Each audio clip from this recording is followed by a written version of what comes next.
We're just weeks from a mass reopening in California. No capacity limits or restrictions. We'll show you what won't change after June 15th. A tragic crash in Tijuana leaves 3 National City children parentless tonight. The hope from their extended family. Plus, he has spent 30 years working behind the scenes with the Padres. A look back on how his Positively San Diego dream began. ABC 10 News at 6 starts now. We're less than 4 weeks from the state's reopening on June 15th. Capacity limits, social distancing, and some mask requirements will all be dropped. Good evening. I'm Kimberly Hunt. And I'm Steve Atkinson. Our ABC 10 News reporter Jennifer Dela Cruz tells us some things still won't be as they were before. For more than a year now, we've been dealing with mask requirements and constantly changing guidelines, but we're now on the home stretch and inching closer to our pre-pandemic lives. California is counting down to reopening. On June 15th, the state will drop their existing COVID-19 restrictions and start getting back to normal. In a press conference Friday, the Department of Public Health releasing new information on what that will look like. Capacity limits and social distancing requirements will be dropped. The state will align with the CDC guidance on masks, meaning they will not be required in most settings for fully vaccinated people. They're also adopting the CDC's travel guidance, which says unvaccinated people should get tested within 3 days of their trip. One thing that will stay in place is providing proof of vaccination or a negative test at large venues. Well, there are certainly ethical issues related to privacy when you're talking about asking people whether they are vaccinated. Employment expert Dan Eaton says companies are allowed to ask for vaccination status. What you can't do is probe further as to why someone is not vaccinated. It has to be a yes or no. After June 15th, indoor venues with more than 5,000 guests will be required to provide proof of vaccination or a negative test. For outdoor venues with more than 10,000 guests, it will only be a recommendation. While some may oppose them, Eaton says it's a safety issue, so there's good reason. These questions are not being asked out of some sense of corporate nosiness. That's not what's going on at all. The Padres announced they're planning a San Diego opening day for their June 17th game against the Cincinnati Reds. It will be the first time in over 18 months that the park will be open with 100% capacity. The Padres say they'll continue their enhanced cleaning and limited touch points even after that June 15th deadline. We're reporting from Mission Bay. Jennifer Dela Cruz, ABC 10 News. San Diego County's unemployment rate dropped a full percent from March to April. Right now it's at 6.7%, down from 7.8% a month earlier. Most of the new jobs came from the leisure and hospitality industries, about 7,000. There were also gains in food services, arts and entertainment, as well as construction. Trade and transportation saw a loss in employment. Economists say June 15th, when the state is expected to reopen, will be the real test for how the economy recovers. You can find the latest information on vaccines and employment in San Diego County on the ABC 10 News app. You can find that for free in the App Store. 3 National City children are recovering at a local hospital after a fiery crash in Tijuana. The family car was hit by a suspected drunk driver while they waited to cross back into the U.S. Their parents did not survive that crash. As ABC 10 News reporter Laura Acevedo shows us, the family wants to make sure the driver is held responsible. Juan Valle and Rocio Gonzalez were heading back home to National City early Sunday morning after spending the day in Tijuana. Loved ones say the family spent the day in Tijuana visiting the cemetery. Valle's father had recently passed away. They were crossing back around 2 in the morning, hoping to avoid long border wait times. While waiting to cross, a suspected drunk driver slammed into them. The car burst into flames. Valle, the father, was trapped inside and killed. His wife died at a Tijuana hospital. They were both laid to rest Thursday in Mexico. pérdida pues muy dolorosa. Juan Perez is Valla's cousin. He says the loss has devastated the family. The couple's 3 children, ages 7, 10, and 15, now left without their parents. They're recovering from serious injuries at a San Diego hospital. Para que se hiciera justicia. According to our reporting partners Televisa, Tijuana police have arrested the 30-year-old woman suspected of driving drunk. The couple's family is hoping she is held accountable. A GoFundMe was created to help with the children's medical expenses. Laura Acevedo, ABC 10 News. A road rage shooting has claimed a 6-year-old boy's life in Orange County.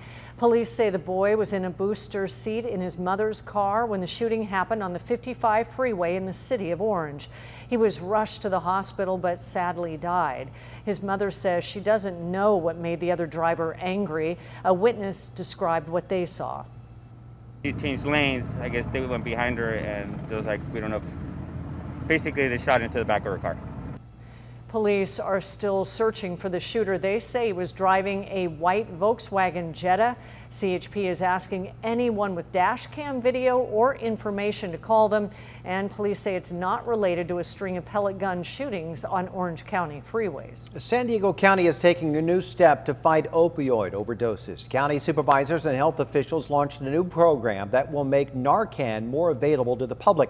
Narcan is the brand name of naloxone used to treat people overdosing on opioids, most often fentanyl. The new county order will allow community organizations to distribute and administer Narcan without a prescription to anyone at risk of an overdose. San Diego City leaders are looking at easing cannabis shop regulations to make the industry more equitable for underrepresented communities. City Council President Pro Tem Stephen Whitburn joined ABC 10 News this morning to talk about the effort. He says current regulations and zoning rules make opening cannabis shops in certain parts of the city difficult. He says the idea to ease regulations came after hearing from people in the community. People want access to cannabis without having to go through a lot of jumps and hoops to find a place that is open. So we're going to be balancing the two. We're going to be increasing access. We're going to be increasing opportunity for everybody. And we're going to be listening to the neighborhoods to make sure that what we're doing is something that the people want. Current zoning rules allow 4 cannabis shops to open in each of San Diego's city council districts. The city is beginning a cannabis equity study to figure out the best ways to ease those regulations. Caltrans cleared out a large homeless encampment in the South Bay today. Services and emergency housing opportunities were offered before crews moved in. That encampment had been set up in National City along the 16th Street Bridge and the 805. Homeless advocates say it was difficult to watch and more needs to be done to help people experiencing homelessness.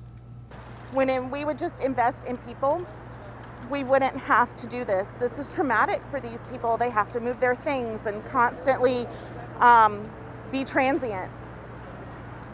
So it's sad. Caltrans says the encampment posed a safety risk, citing a fire in the area just last Saturday. And an abandoned Ponga was found on the shores of Mission Beach this morning. It's not clear how many people were on that boat when it came ashore, but at least a dozen life jackets were found along with food and several gas cans. This comes one day after that smuggling attempt in La Jolla, where one person died, and of course weeks after that incident off of Point Loma, where several people died in the water after their boat capsized. San Diego police released body camera video of an incident involving officers struggling with a homeless man and punching him. Stop! I don't want to my pants! Leave me the alone! Stop, bro!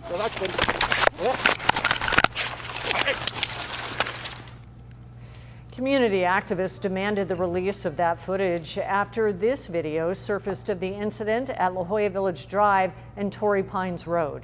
You hear the exchange between the officers and Jesse Evans. The officers tell him to stop resisting. Community activist Shane Harris addressed the body camera video at a news conference less than an hour ago. And I want to serve a notice on the police chief of this town. I want to serve a notice on the mayor of this city. Today, you will understand that real police work does not look like this. Some community members question why it's easier to see the officer punching Evans while he's on the ground in the bystander video from far away that you're watching.